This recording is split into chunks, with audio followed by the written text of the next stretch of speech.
So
I have one question.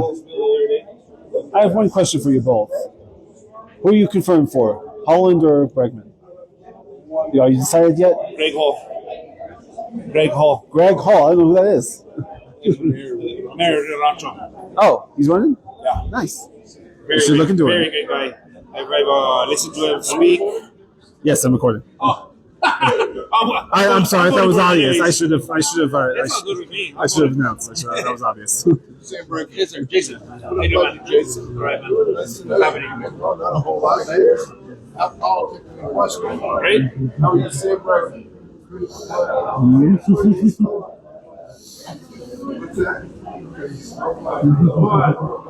Who are you ladies with? Who are you ladies with? Ladies Auxiliary. The Ladies Auxiliary, Questa. Ladies Auxiliary? Yeah, Questa. All right.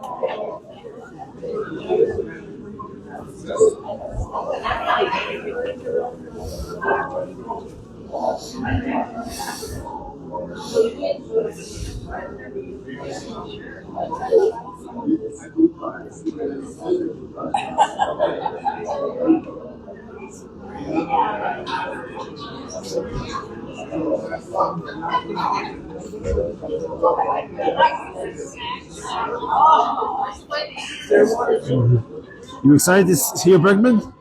You excited for Bregman? Are you excited for Bregman? You know who you're voting for yet? Not yet? All right. It's so early.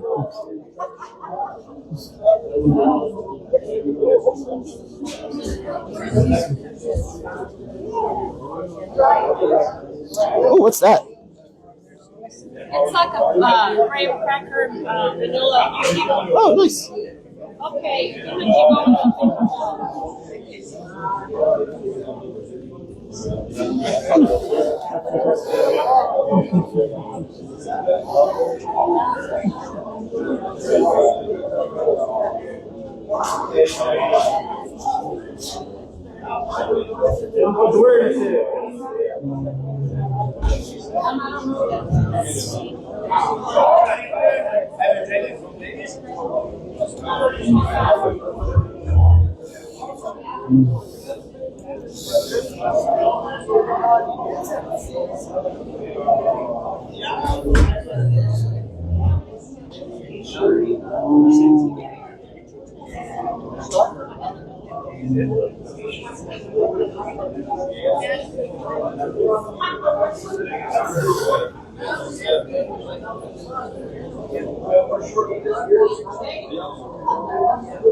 Sam Bregman is getting some food at the moment.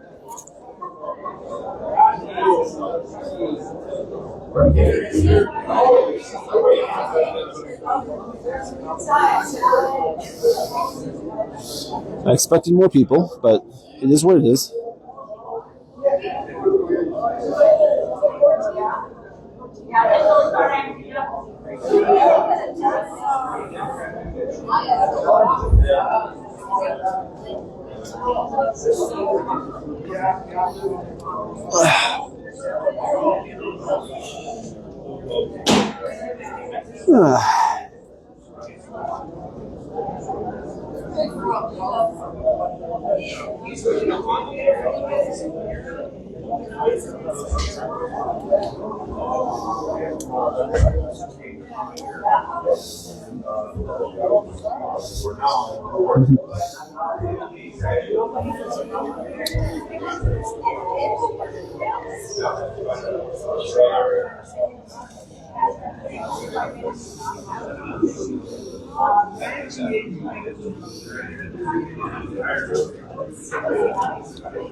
That's a good shot. There you go.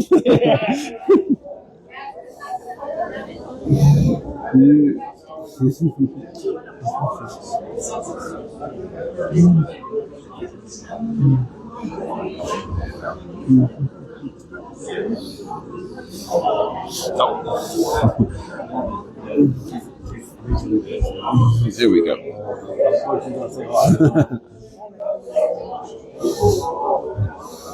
I like that one. That's good photo, right? You're not only a writer, but you're a photographer. Yeah, I'd say I'm more of a photographer than a writer. We got out of order right between us. I don't know if that's appropriate or not. Out of order? Like, The round signs is out of order. Sign. I tried to get it from this angle, but the window was right behind you. You were backwards. Funny. I'm like, oh, that's Have a sign where you wear a t-shirt. I'm a stupid. Yeah, one of those unfortunate photos. I don't know. I think you look good.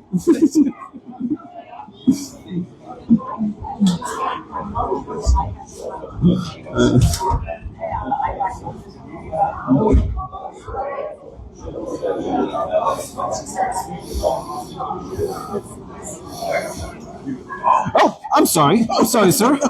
You all right?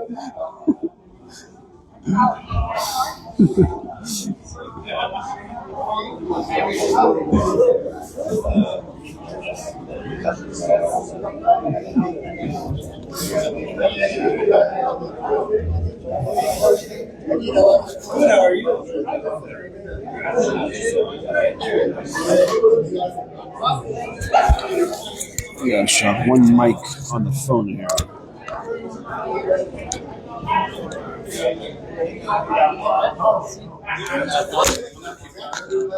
There we go.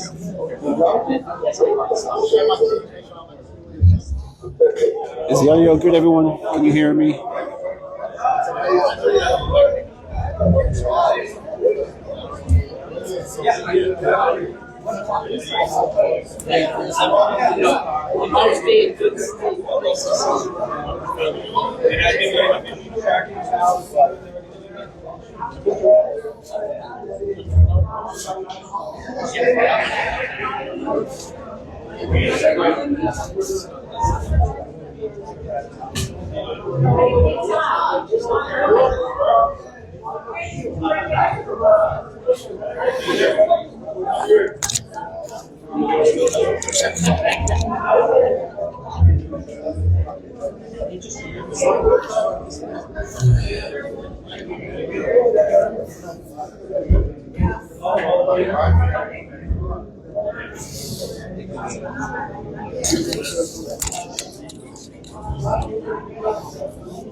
Would you mind if I put a mic on you, sir? Sure, go ahead. You know what I think? I think I'll take my jacket off. All right.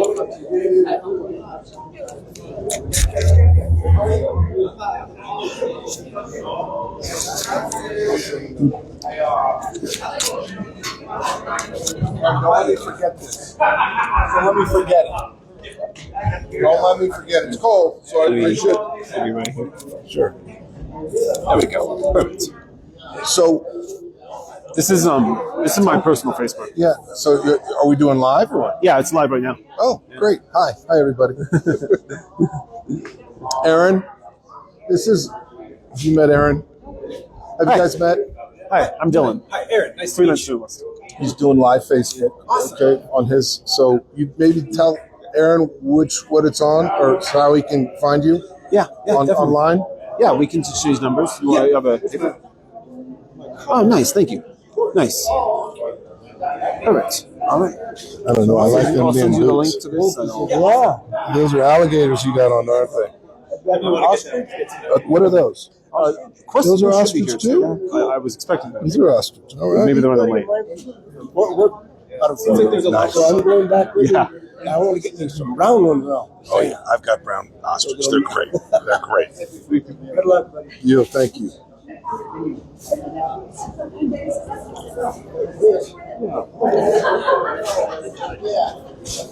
Go ahead.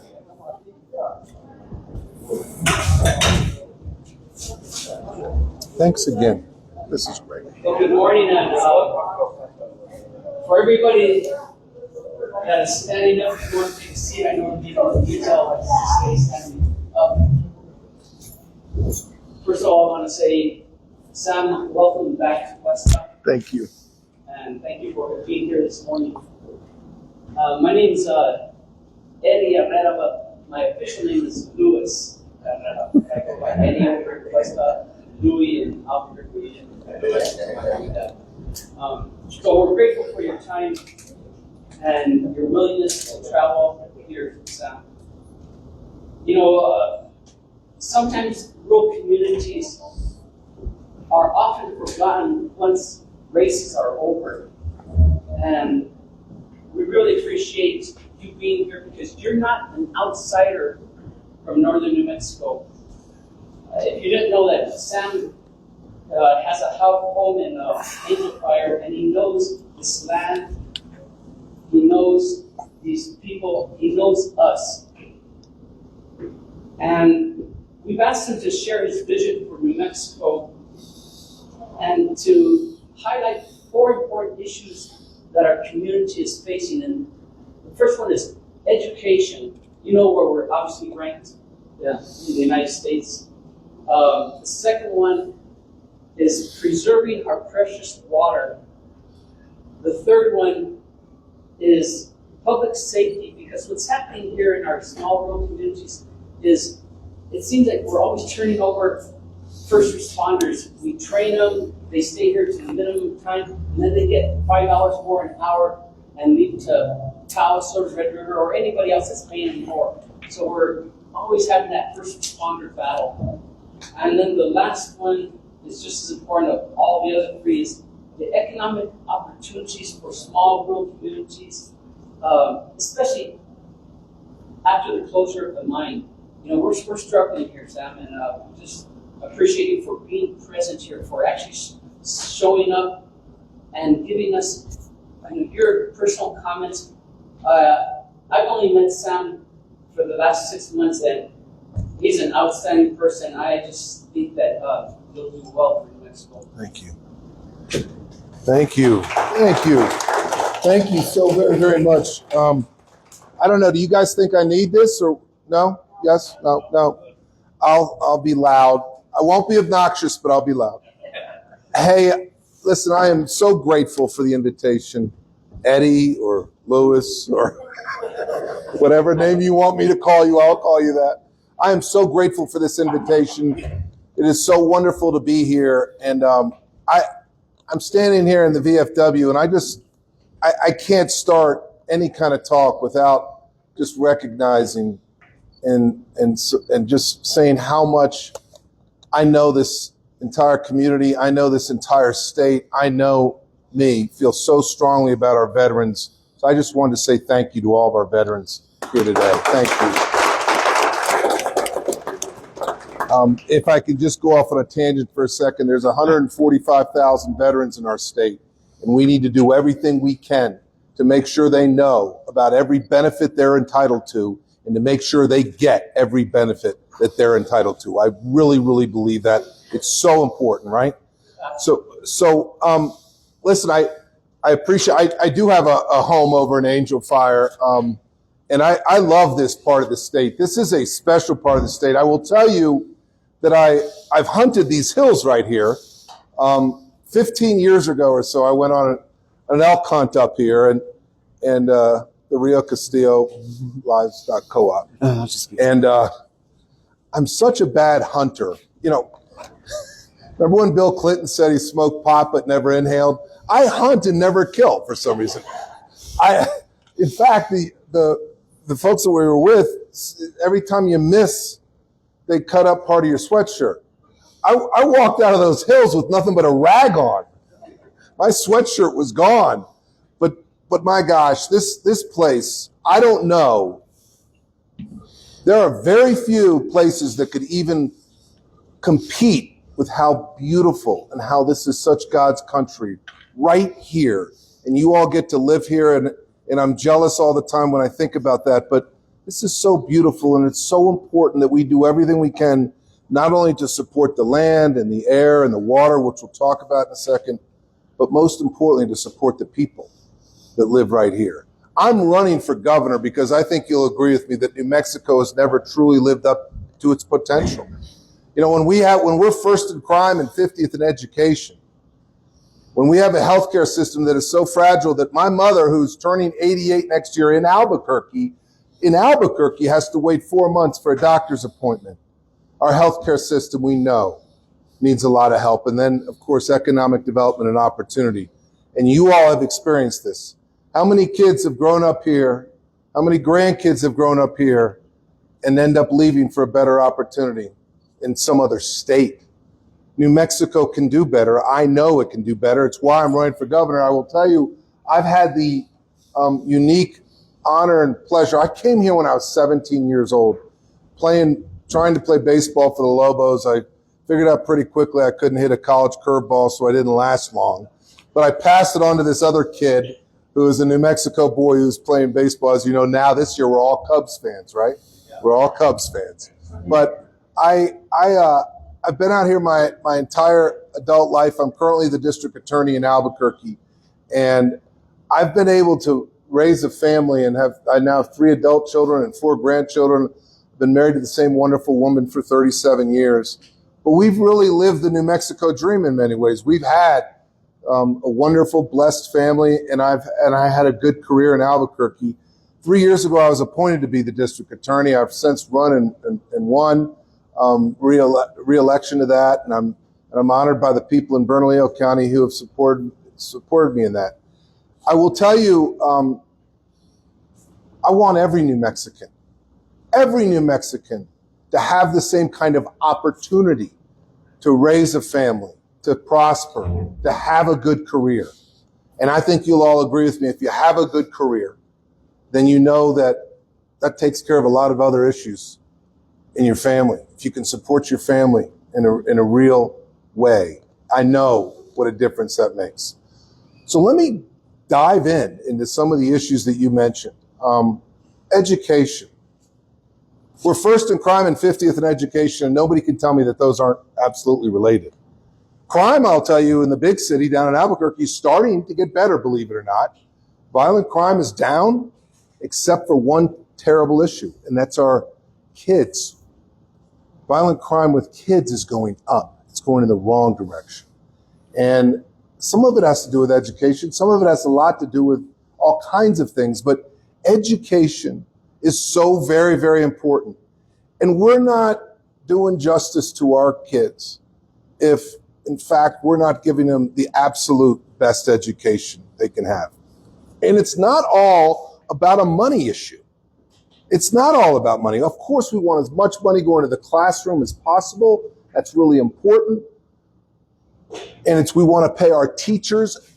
We want to have the best teachers paid the best in any area around here. We want to make sure that's true. But it's not just money. It's about accountability. You know, we for years have been competing with Mississippi for who was the worst ranking for education. They would be 50th one year, we would be 50th one year. Not anymore. Mississippi now is 13th in the country. They call it the Mississippi Miracle. They literally have changed the dynamic in their school system. We can do the same exact thing here in New Mexico. And I'm not going to let anybody tell us we can't. And I talked with the lady who was actually the superintendent of all those schools and asked her, what was the secret? And she told me it was accountability. It's holding people, everybody in the whole system accountable. Everyone from the school boards and the school districts themselves, to the administrators, to the teachers, to the parents, to the kids. Everybody needs to be held accountable. So what does that mean? In my mind, it means the following. It means a school system that publishes what the goals are for our kids. This is what we want to see happen. Every third grader should be reading at third grade level and doing math at third grade level. We should be identifying first and second graders that are already struggling, because we know that if that third grade, if they're not up to speed, they're going to suffer all the way through the rest of their school career from K through 12. We know that. We can't and so I'm suggesting that we publish, every school district should publish the goals, and then we should talk about publishing how are we doing? How are we meeting our goals? Are we meeting our goals? One of the things I'll tell you also is, this is no attack on our current executive, on our current governor, and I don't want you to take it that way. But it's very difficult to have leadership with a common direction when we've had 6 PED secretaries in 6 years. It's very difficult to have consistent leadership when every year there's a different secretary. And I'm not attacking the governor for that. I'm just saying we need some stability in PED. And when those first and second graders are falling behind, when we have a school or classrooms we know are falling behind, then PED needs to help out and be there for that school district, for that school, for that classroom, with super tutors, with master teachers, with getting in there to help every single kid. Oftentimes, bureaucratically, they just, I know this, and it's not a fault of any particular government employee. It's not the fault of necessarily any particular person in the PED, Public Education Department. But they have a clipboard. Maybe I'm a little old for this, but now they have computers, of course, and they check boxes. They check boxes. We have to have a PED that is nimble and ready to go to help school districts that need the real help. I really believe that we have to this isn't just communities. This is this state, because we want to provide our kids with the very best education we possibly can. I'm a proponent of public charter schools. I think some of them around the state have really shown that they've been innovative and they help. I was recently at I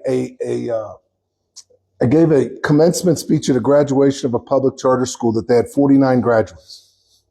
Of those kids, every single one of them was either going into the military, a 2-year college, a 2-year trade school, a four-year college. That's exactly what we want. We want our kids having that career path, whatever it might be, whether or not it's going in the trades, electricians, plumbers, pipe fitters. Those AI is going to change our world. We all know that. But it's not going to turn a wrench. So we want kids that may not be ready to go to college, may never want to go to college, still be able to have the kind of career path to where they can really flourish and support their families. I don't know if some of you might, I know there's a couple of you that are actually plumbers or electricians in this room. Have you ever hired one lately? They cost a fortune, but that's good. That's good. They're getting good wages. So we have to have career paths, and it starts at the education system on how we get those career paths for the jobs of the future. Let me switch gears real quick not quick, but to water. New Mexico, as I talked about, has never lived up to its full potential. And one of the things that's always mentioned is our ability to do economic development, to provide for our families, to provide for our community, and especially when it comes to water. So, of course, we know what the scientists and the experts are saying. There's going to be 25% less surface water in 25 years. That's what they say. It's not me saying it, but I'm repeating what they're telling me, the experts. That means that we have to make sure we preserve and protect every precious drop of fresh water there is out there. We have to make sure we do that.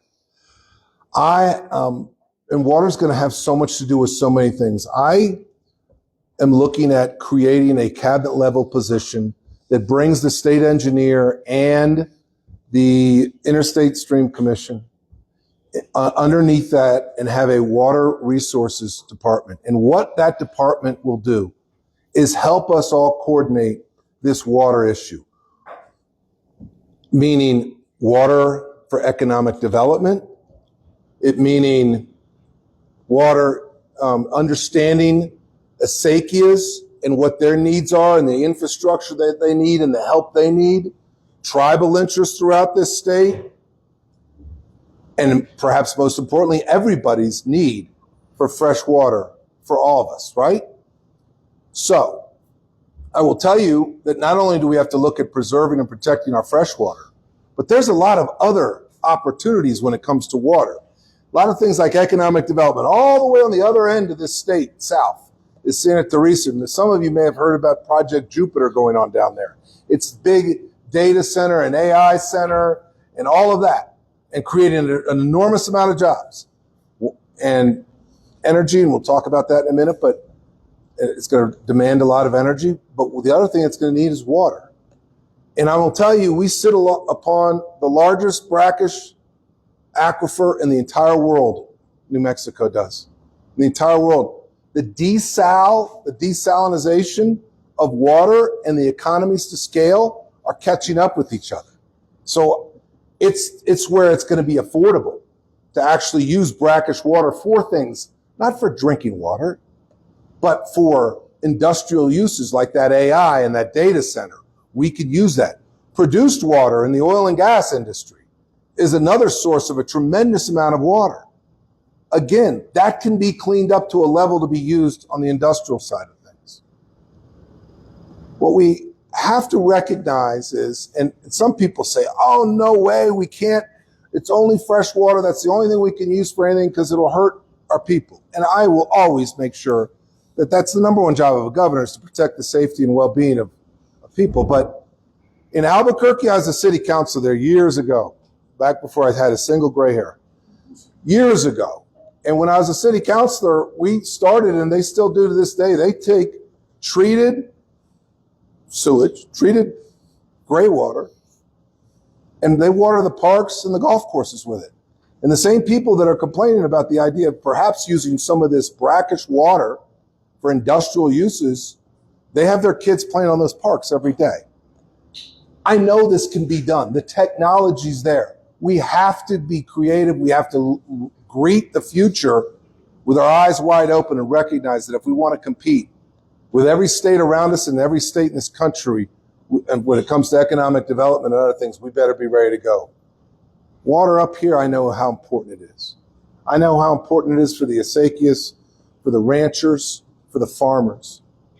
By the way, I was for many years a part-time cowboy rancher. I will tell you, I still lease a fairly large piece of property on the other side of the Sandia Mountains in Albuquerque, and I don't just wear the cowboy hat. I put it on and put my real boots, not these ostrich skin boots on. Put my real boots on with some spurs on. I go chase cows. I did for years until the grass all went away because of the drought, and then I was left with selling those cows at the bottom of the market, as every good rancher does, is sells all of his animals when it's the lowest price. And now that I want to get back into it, who can afford it right now? Nobody, right? But I will tell you that I do understand agricultural needs, ranching needs, farming needs, and I know how important it is. And this idea of a water resources department is going to have a sense of urgency about solving water issues all over this state. We have to. We have to for our communities, for the people that live in our communities, for future economic development. All of those things are really, really important stuff. Let me talk about crime for a second. I don't think there are very many people in this state that currently know more about crime than I do. I am not only the district attorney of the largest city, in Albuquerque, but I'm also the chairman of the Organized Crime Commission. which covers the entire state. And I know the needs throughout this state. And let me tell you right off the bat, and I know I have folks in here that are running for sheriff and former sheriffs, and I get that. We have to collaborate better in law enforcement. We have these silos oftentimes where one department may be working on one issue, and halfway across the states another department's working on the same issue, but they don't even know. Working on trying to bust the same gang, the same cartels, the same bad folks, the same drug dealers out on the street in both communities. We have to work better together. But I think you all know, as well as this whole state knows, fentanyl is the absolute worst drug on the planet. It's the worst drug that's ever existed since I've been alive for the last 62 years. There is nothing that comes close. It has done more destruction and more harm to people's lives. It has killed so many people. We have to attack that on two fronts.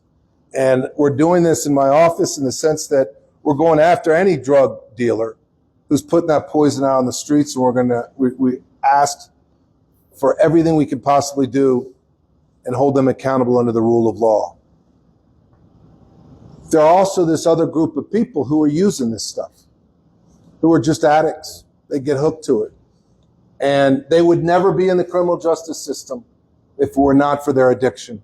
That pill, when they smoke it, not only does it make them forget about all their problems for 25, 30 minutes, but the crash is so bad it changes the way their brain thinks, and they say, I'll do anything I can to get that high back. So they'll go shoplift, they'll go do property crime. We have to improve our behavior health and mental health systems in this state. We have to actually coordinate it. We have so many good people who are working throughout this state on helping people with addiction recovery, with mental health issues, but we aren't coordinated. I've been in a courtroom in the morning and have a judge say, we'd like to get you help, sir, but there are no beds available. That afternoon, I've been in a facility that had 14 available beds. That's not coordination. With technology today, the Department of Health should have a dashboard with a real-time dashboard that says, that identifies where every bed is available in this whole state. So when that social worker goes out to that homeless encampment in Albuquerque or Santa Fe or Espanola, and that person says, you know what, I want help. I'm ready to get some help. You've got to get them that help that minute, else they go back to smoking another fentanyl pill. That social worker should be able to pull up on an iPad and say, you know what, there's a bed 2 blocks away, get in this van. We'll have you checked in. You'll get some meals. You'll get some temporary housing. We'll help you. We don't have that coordination right now, and that's got to change. And we have this revolving door in Albuquerque, certainly, and other parts of the state, some as well. But it's a revolving door in the justice system because if you're not competent, if you have mental health issues that are so bad, we can't try you under our justice system, so they let them back out. And the next day, they're out on the street corner. Mental health, behavior health, addiction recovery is critical to crime fighting. And I'm going to tell you, we really need to ramp it up. Of course, lastly, I just want to say this. I don't think there's a harder job in America, and I know there's probably not one in New Mexico, than being a cop, being in law enforcement, being a police officer. It is so very, very hard. You have to de-escalate, and then you have to be willing to lay your life down on the line the next second based on what's going on in front of you. We need more cops on the street. Community policing really helps. If you have a cop that goes up and down your street every now and then, you feel a little better, a little safer. They're keeping an eye on things. If you have a small business and the local deputy or local officer comes in and checks in and says, how y'all doing today? It makes you feel a little better. We know it does. It makes you feel a little better, and you feel like I got law enforcement that cares about me and cares about this community. We have to put more cops on the street, and that is going to be a huge effort, but we're going to get it done. And I really believe we can. And I speak from a little bit of experience. I was down a lot of lawyers when I came into the DA's office. We only had 80. I've hired 80 lawyers in 3 years, prosecutors. I know how to get people hired and how to recruit them and how to retain them. And it's a very competitive market out there for police officers. And let me tell you, this small community and first responders, for example, I want to talk about not just cops, but first responders as well. We have to pay and make sure the state is helping local municipalities, local counties, in helping them pay so they can compete with if the cop goes down the road to the next town, as was just mentioned earlier, we want to make sure that every police officer is paid adequately so they're comfortable and they're retained where they're hired. So I don't want to see cops leaving and playing musical chairs. That once you get to know the community, you really get ingrained in it to where you can help people even more. I know how important that is, and I want to see that take place. Let me switch last topic, and then I want to answer questions. Not that I'll have any of the answers, but we'll try. I want to talk about economic development. I'm going to talk about the big picture for a second with this state, and then I want to kind of hear your thoughts on what we can do better. First, before I even get to the big picture, let me just say I know people are hurting with this mine closure. I understand. I understand it. I know this community is hurt by that, and I get it. At the same time, I will tell you, I'm excited about the future of New Mexico when it comes to economic development. Let me tell you why. New Mexico is the second largest producer of oil and gas in the entire country. We're going to hold bad actors accountable. If you pollute our land, our air, our water, we're going to hold you accountable. But we should not, as a state, continue to find another way to mess with the oil and gas industry just for the sake of messing with them. They provide half of our state budget, $7-8 billion a year, $1 billion for education. The reason our teachers are paid in the upper half now of the country, in large part, is because of oil and gas revenue. So not only are we the second largest producer of oil and gas and all the revenue, it's 100,000 direct and indirect jobs, by the way, in the oil and gas industry. But when it comes to renewable energies, we have as much as anybody. Wind and solar, just come up here on any day, right? You got plenty of wind and solar, but the whole state's like this. We have an enormous amount of assets in that. We need to use that revenue from oil and gas as a bridge into the future. Those wind farms in certain parts of the state, you talk about creating good jobs. There's a lot of people. And I was down at college down in Mesa Lands Community College over in Tucumcari, and they have a whole course curriculum on being a wind turbine technician. Talk about good paying jobs. It's good. It's good stuff. Wind and solar, renewables, geothermal, hydrogen, fusion. There's all kinds of opportunity. We have more natural resources than just about any state in the union. I don't know one that can compete with us. We should be the energy capital of the world. Why is that so important? By the way, the things we don't have right now are the capacity for energy, holding capacity, and transmission lines. That's something we desperately need to improve on. It shouldn't take us 15 years to do a major transmission line. We should be able to do that a lot quicker and a lot better. But why is that so important? It's because a large part of the future economy, and I'm talking to a bunch of ranchers and farmers and folks, rural folks out here at Questa, a large part is going to be this high-tech development stuff. And why is New Mexico so perfectly situated to do that? New Mexico's perfectly situated to do it because we have a hell of a lot of brain power. We have Los Alamos National Labs, Sandia National Labs, UNM Research, quantum computing. We have tech down in Socorro. We have NMSU down there on the border. We have an amazing amount of brain power. And in order to do this high tech, whether or not it's data centers, AI centers, quantum computing, aerospace, all of those really good paying jobs, whether or not you're a scientist, an engineer, or an electrician, or a plumber and a pipe fitter, all those good paying jobs, we're going to need power. And we have the power. And so between our brain power and our power, we can be the high-tech future of the world. Now, we can also do that while retaining our culture, our way of life, and our traditions here in New Mexico. That's what makes New Mexico special, is the people that live here. It's not all the food and I eat a lot of it out there. It's not all, and this is a great spread, by the way, but it's not that.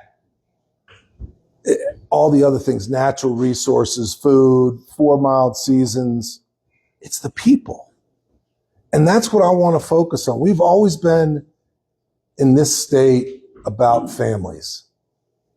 And whether or not it's water and the acequias, whether or not it's economic development, whether or not it's crime fighting, educating our kids, it's all we do all this because we want to take care of our families. That's where we have to continue to focus what is best for the people of New Mexico. And that's what I want to do. I'm not doing this because, by the way, I need the job.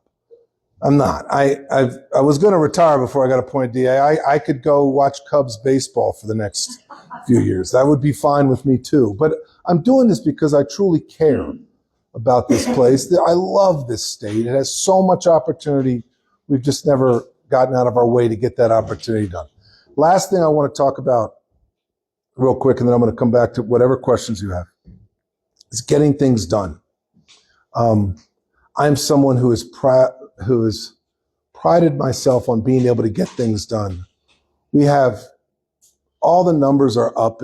And by the way, being a prosecutor, when I say numbers are up, it's not about how many convictions I get. It's about doing justice and making sure jurors have good cases presented to them so they can do justice. That is the hallmark of a good prosecutor's office, is that you're presenting good cases and let the people decide.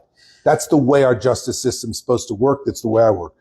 But I've convicted 300, my office, and it should not take anything away from the rest of the people that work at that office because they kill it. 335 people of murder in the last 3 years. That's kind of sad, right? That's a sick number because how many it is, but it also shows how hard and what a good work environment we have. We've pretrial detained. In other words, someone who's allegedly charged with a violent crime.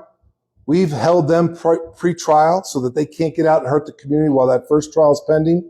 We've done more of those than at any time in the history of our office. We've started prosecuting shoplifting again. Back when I was a rookie DA in 1995, we used to do shoplifting prosecutions. When I got in, we didn't, because property crime is real and it affects people and affects businesses. And I know that in Albuquerque. We've had some real accomplishments. I'm someone who wants to get things done. There needs to be a sense of urgency in government. There is not a sense of urgency in government. Too oftentimes we have a sense of mediocrity. We need to have a sense of excellence. We need to be excellent in our job. And whether or not it's making sure that we have enough inspectors who are out there when it comes to making sure people aren't contracting without a license, for example. These are things that are important for the benefit of people. We have CYFD right now on any given day who is they have a 30% vacancy rate. We've got to change that. We've got to hire the folks that help work with some of the most troubled kids in our state. We have to get result and be result oriented. I am thrilled to be here. I'm thrilled to be able to talk to you all, and I'd love to hear your thoughts. By the way, in case you're having trouble sleeping tonight, I have the perfect cure. I put 189 pages of policy on our website. Feel free. It's 14 different policies, everything from water, housing, crime, education, economic development, tribal issues. We cover an awful lot. And so I encourage you all, if you have any questions, to look at the website, go to the Blueprint for New Mexico's Future, check it out, let us know what you think. I don't expect everybody to agree with me on everything, but at least you're going to know where I stand. You're going to know where I'm going in the direction. It doesn't mean I don't have an open mind. My mind can't change if I'm convinced otherwise. But you all as voters in New Mexico need to know where your governor candidate stands. That's why I've really been pushing this whole thing about debates in this Democratic primary. My opponent needs to show up and debate me, and if she doesn't have any policies, she can debate my policies. That's fine with me. But we've got to have debates because everybody in New Mexico, before you go in and vote for someone, at least should have the opportunity to know where the hell we stand on things. And I'm really pretty adamant about that. So, with that said, who's got a question about anything? Sir, Counselor. Jason, So thinking about what you said about growth within the state of New Mexico, and knowing that AI is one of the biggest movers at the moment, and you mentioned something about water, and I know that the AI data centers, they use 5 million gallons of water in a day to cool them down. Mm-hmm. Where is the state moving towards this AI data centers? Are they pushing for that? Are they moving into the state at all? And one more thing real quick, the revolving door with small crime,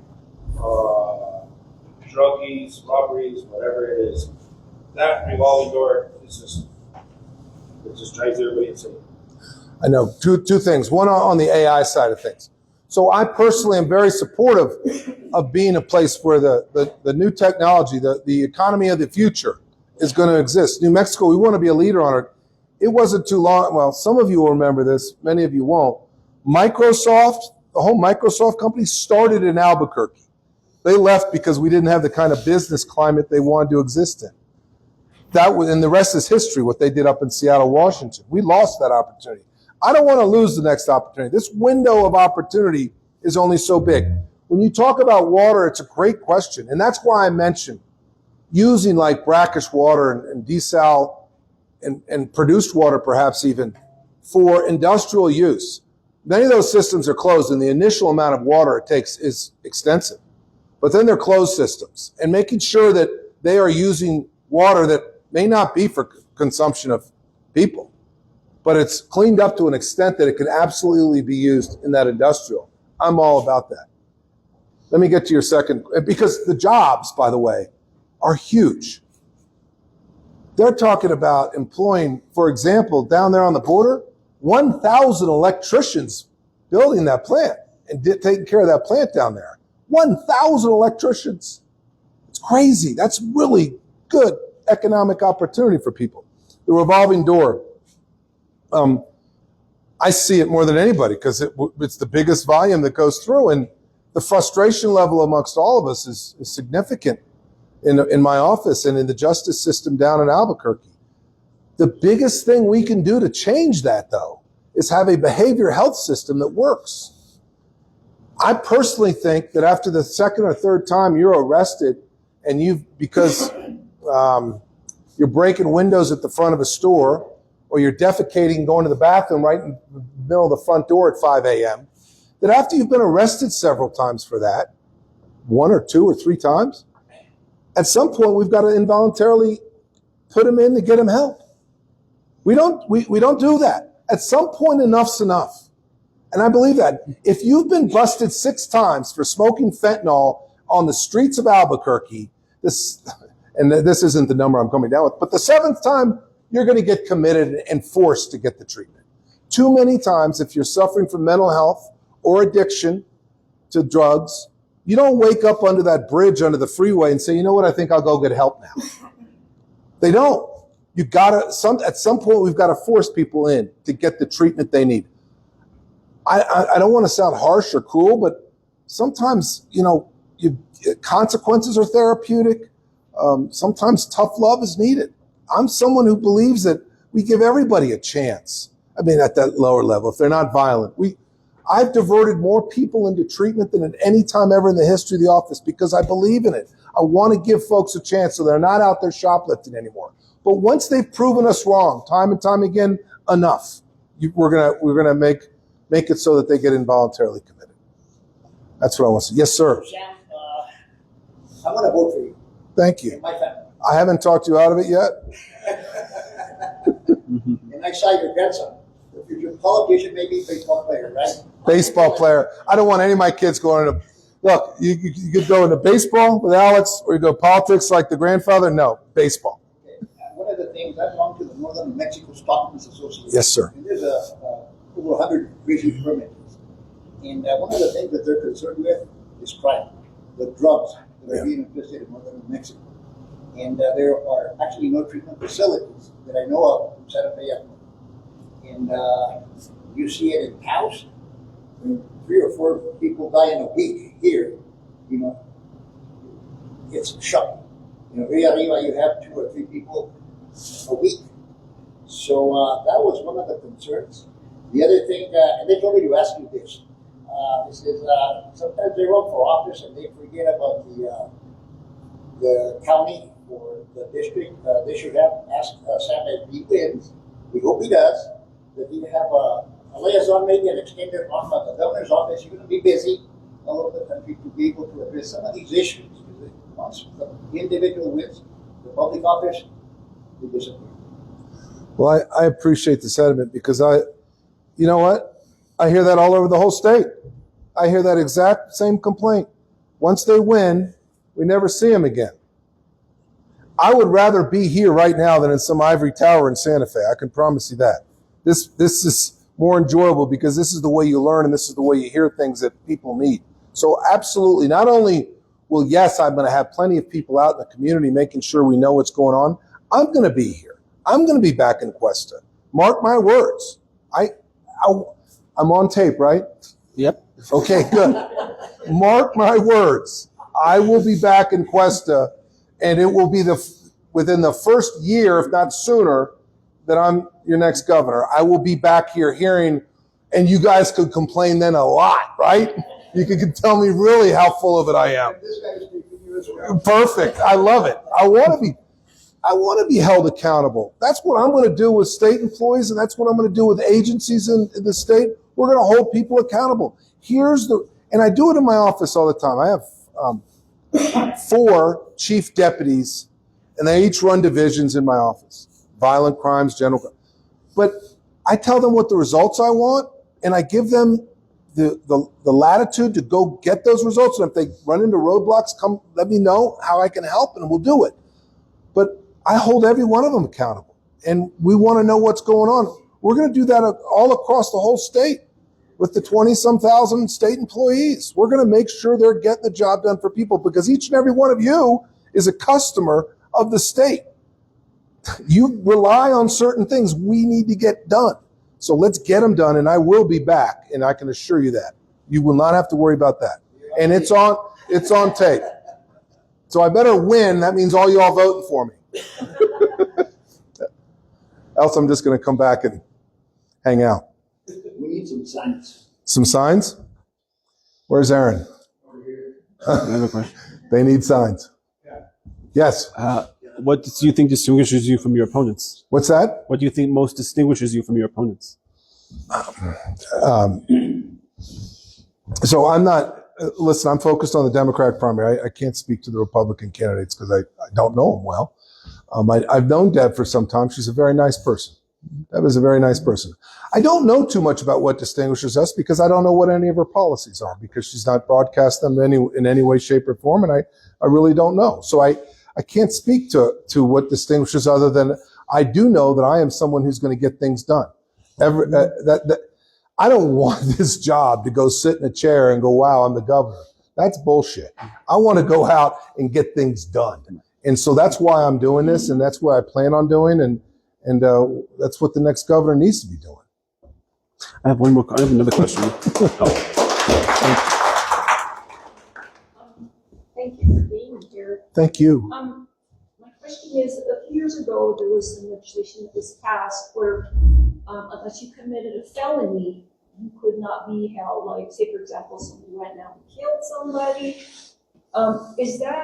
Are you familiar with that? I think what you're talking about is the bail reform that took effect about a decade ago, actually. But so that's where we see a lot of the catch and release.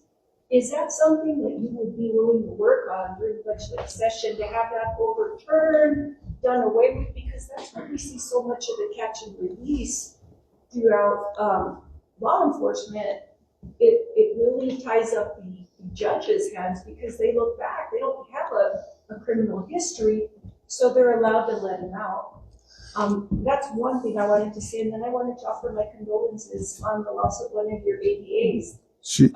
My husband was in the district attorney's office for 26 years, and you do become family, and I'm very sorry for that loss. It's very big. So the second thing you just mentioned, thank you from the bottom of my heart. We did not lose her, though. She's still fighting for her life right now.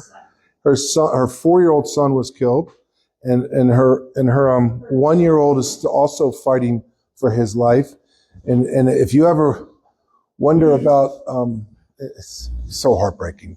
You ever wonder about modern medicine? What they can accomplish is so absolutely incredible. Let me talk about what the issue that you brought up to start with. So obviously we changed bail reform because I think back in the day, it was probably 10 years ago, I think people came to the conclusion that you should not be sitting in jail for one reason, and that is because you don't have any money to do a bond, right? And so therefore people who were poor were ending up in jail longer than those who had resources and money could do a bond and they would get out. But what happened was it just meant no bond now. There was no bond. They changed, and the voters voted on this. The voters voted a constitutional amendment which said that there will be no bond unless there can be no way to protect the safety of the community. Now, I have asked for the legislature to put forth a law. My first year in office as DA, I asked them to put forth a law on what's called rebuttable presumption. The same thing as the federal system has. The federal system says that just by the very nature of the crime that you're accused of committing, that because if you're accused of committing murder, that by itself means you are presumed going to be detained until trial unless you can rebut it and show that you won't be a threat to the community anymore. So that's where we were back 2.5 years ago. That went nowhere in the legislature. Then again, tried in the next year, and the governor was very supportive of doing a law that would change it so that we could hold people more accountable. That didn't go anywhere either. I will tell you our success rate has gone up a lot in court down in Albuquerque. The reason is because we're getting better at those. Since I've got in, I had a real focus on making sure our prosecutors were really laying out all the groundwork on why, telling a judge why this person cannot be let out because the community will be in harm's way if this person is let out. We still need to do some more things. I'm hoping that the Supreme Court of the state will send down a rule to help us work on that issue better, to have a little bit of presumptions and that's a hard thing because they're going to argue that it's not constitutional according to our state. It gets down to the legal weeds, but we need to make sure we have the ability to hold. And I will tell you, some judges are learning as well. They're learning that once you let out one guy who's accused of a violent crime and they go out and do another violent crime, boy, does that judge learn. You hope that they continue to learn, right? So it's getting better. It's not where it needs to be. And by the way, when I talk about crime, we are still way too much crime in all of our communities, in every one of them. A lot of it's driven by fentanyl. A lot of it's driven by this. And this isn't a comment on your Second Amendment because I appreciate Second Amendment rights 100%, 100%.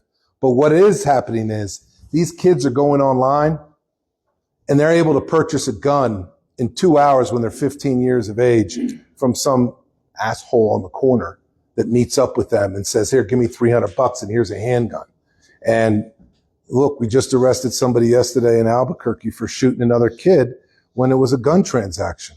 Kid shows up to buy a firearm at an Allsup's, gets blown away after they take his money from him. And that's a murder case, right? Going back to the, I think the judges here in town says she related, we haven't got the picture yet. One judgment is pretty concerned. They go after the individual and file before they get to the court to be able to file that complaint, the guy is out. Yeah. And the other thing is, my daughter has monitors like your agency down there, and it's not working for the individual that needs the help. And judges should be able to learn that in any county in northern Mexico, a judge should be able to see, well, this crime, because you get good sense of character with the individual comes over, and some of them have 6 and 7 and 10 charges, and they're out the door. And I have my niece lost her boy, 20-some years old, infected. And and there's a lot of those things that are taking place not only here in Tuscany, but not northern New Mexico. Yeah. But the bill, I'm not even sure. We make money. My daughter makes money to install those GPSs and so on and so forth on individuals, but they're still loose.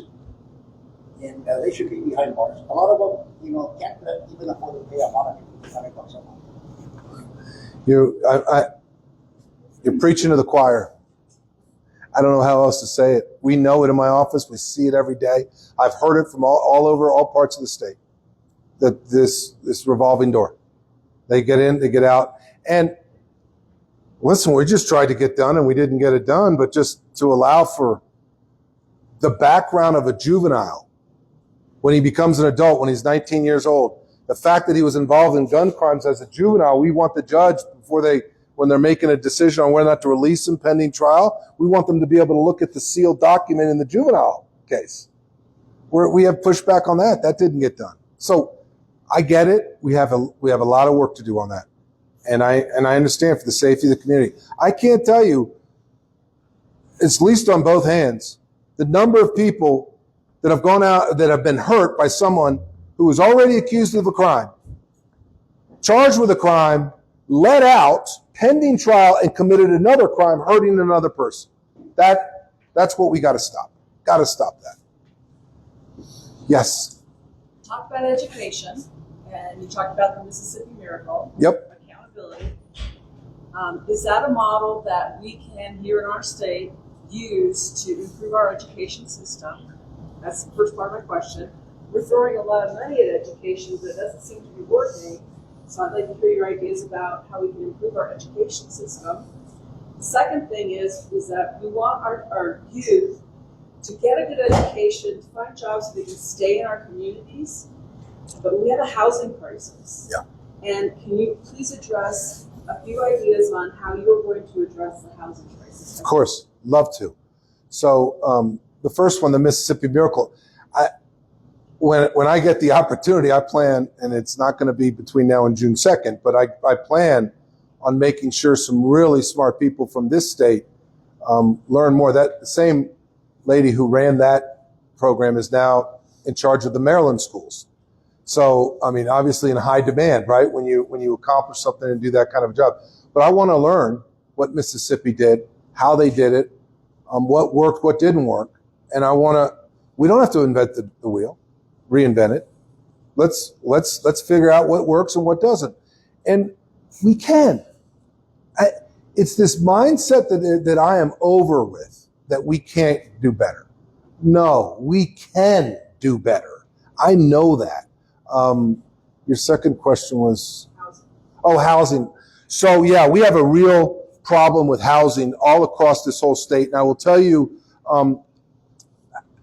owning your own house is the pathway to the middle class. You build equity up in your house. You're able to then move up to the bigger house when your family grows. That's always been the pathway for the middle class for many people. We have so many people who are making whatever payments they are for rent right now, $1,500 a month, $2,000 a month, and they can't afford a down payment for their house. So, and I'll talk about, but let me focus on this for a second. I think the state, let me say this. We are poor individually in our salaries in the state. We are the second richest state in the entire country. We have $65 billion in wealth funds. I'm not saying for 1 second we should go raid the Treasury. But what I am saying, though, is when it comes to housing, for example, we could very easily, set up a fund that says it's down payment assistance. You have good credit. You don't have the downstroke for that starter house that now costs $350,000 for a starter house for your first home. We'll give you that downstroke of $35,000 to $50,000. The state's going to take a second mortgage on that house. As long as you live in it, it's interest free. The second you don't live in it or sell that house, you have to pay that second mortgage off. And that money gets to be reused for more folks as well. We can do this. We have to think out of the box. One of the other problems that I know is this red tape in government. They put so many barriers up all the time. When you want to do an affordable housing project in Albuquerque, New Mexico, and you have a great set of plans, you have all the things done, you checked every box on the permitting, zoning permitting, everything. and it just sits, and you wait for a year or a year or longer to get approval. That's a real problem.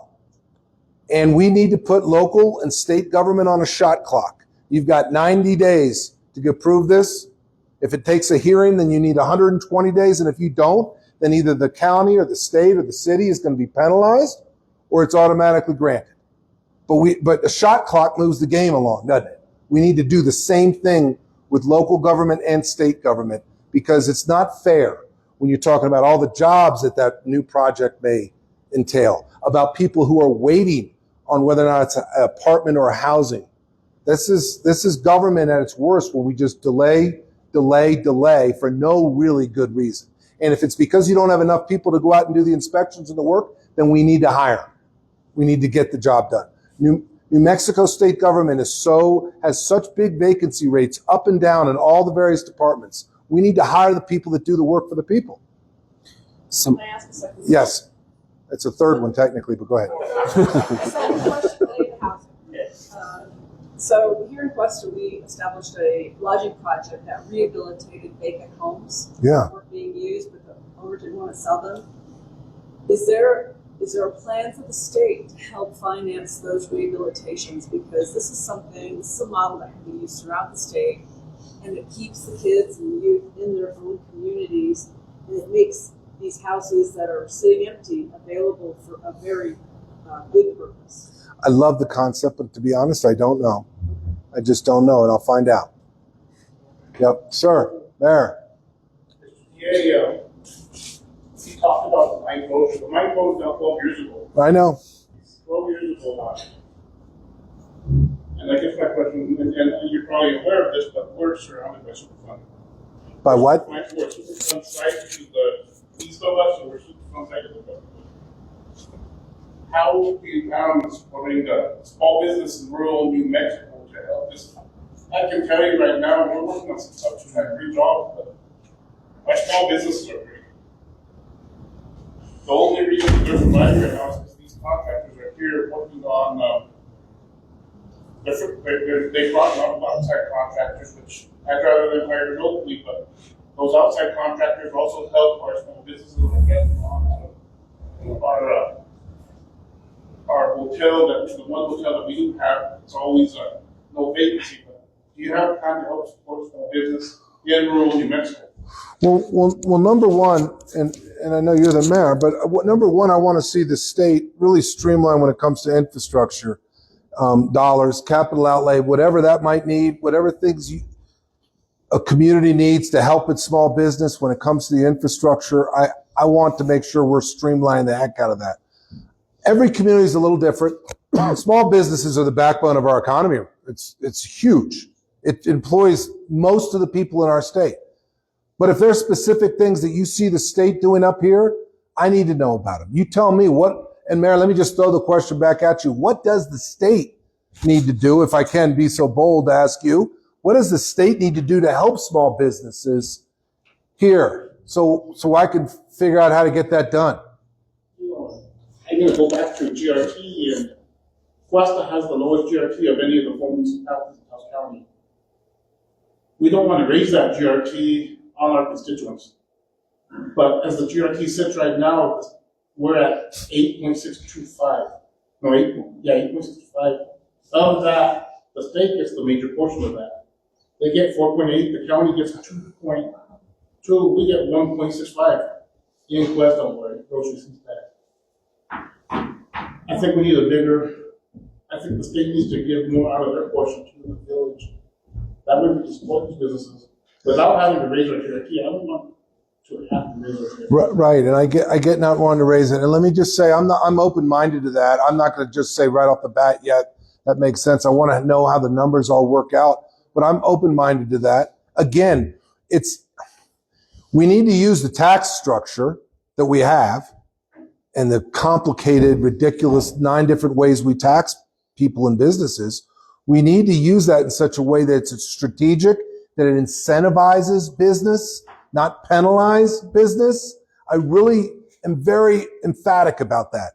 And we see it on a bigger level, for example, in the oil and gas. We always want to just penalize them, punish them instead of incentivize business to flourish. That's what we should be doing with our tax code. We can. You need to use a scalpel sometimes, but at other times we need to just say, no, this isn't working. Let's figure out how to make it work. I'm not opposed to that at all. And I think we need to look at all of our taxing, individually and business-wise. So, sir. If I may, I'd like to thank you for being here tonight or today because we never get this kind of attention. I'm a little disappointed on the turnout. I'm not. Because there should be a lot. I got all the beautiful people in Questa here. Former board president and now city councilor, I get on this call all the time about accountability and holding people accountable, but none of those people seem to be That's all right. here nor there. I'm here for them anyways, but I'll discuss what I have to do. As far as contracting, we talked earlier about, unlicensed people doing work, contracting. Yep.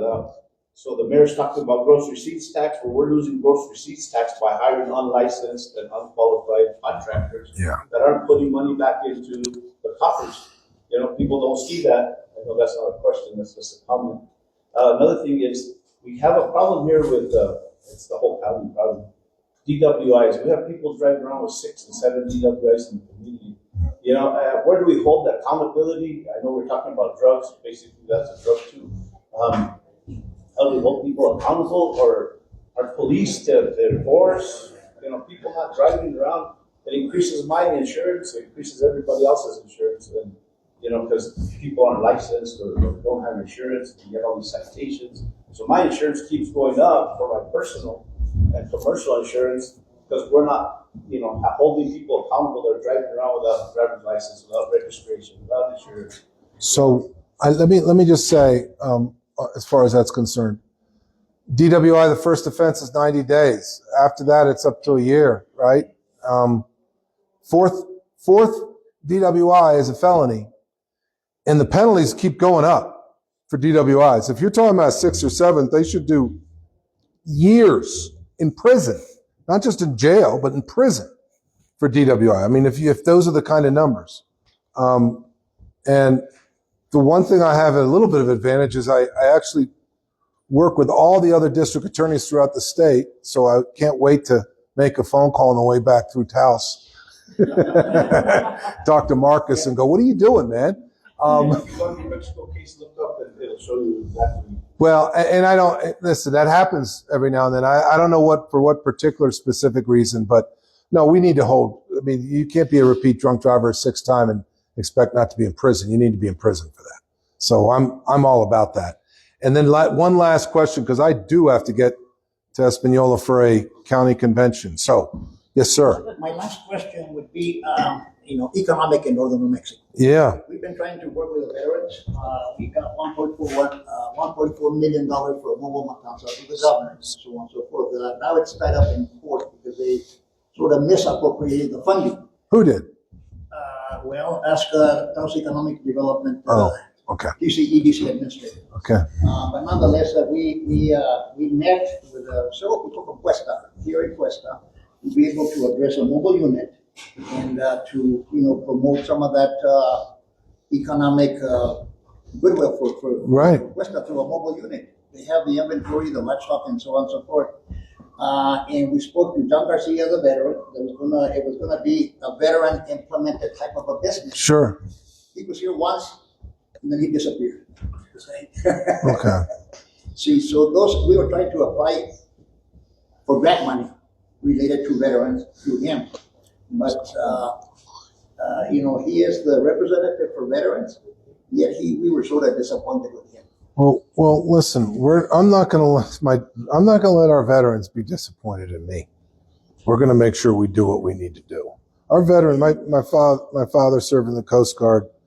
My mom's second husband was a lieutenant colonel in the Air Force. Veterans in New Mexico, veterans gave more than most states. I mean, we gave more of our people than most states per capita. I know that. I'm not gonna do anything but make sure veterans get everything they need. As much as I can make a difference on it, that's gonna happen. It's too important. We can't forget. Can't. And we never should. We never will, as far as I'm concerned. So, Sir, if you will, there's a question online. last question online too. Go ahead. Someone's asking about what you think about rent control and eviction. Well, I'm not someone who thinks that I'm not in support of rent control. Obviously, there is due process afforded to everyone, and I want to make sure that when it comes to eviction, that people are afforded that ability to go in front of a judge, and everything is done legally and correctly. So I'm a strong believer in the rule of law. People need to follow the rule of law, and there's a rule of law when it comes to civil evictions, but I'm not someone in favor who thinks that government should overregulate business. I'm very pro-business. That's the way I stand on this. Thank you for the question, online person. Thank you. I'm sorry to cut you off. Thank you guys for everything. I appreciate you. Thank you. Thank you very much. Appreciate you. Thank you. What's that? Oh, my pleasure. Thank you, sir. I understood. I didn't hear you. See the hearing aids? Thank you. This was great. There's more to come.